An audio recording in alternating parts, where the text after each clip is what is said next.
मलाई पनि जिन्दगीले अनेक परीक्षा लिएको छ।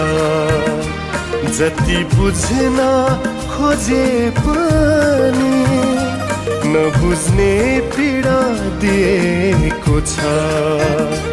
कतै कतै आँसु खसे पनि कतै त हाँस्नु पर्छ। जति नै दुःख परे पनि जीवन सम्झी बाँच्नु पर्छ। देशको आफ्नै कथा छ, परदेशको आफ्नै कथा छ। देशको आफ्नै कथा छ, परदेशको आफ्नै कथा छ।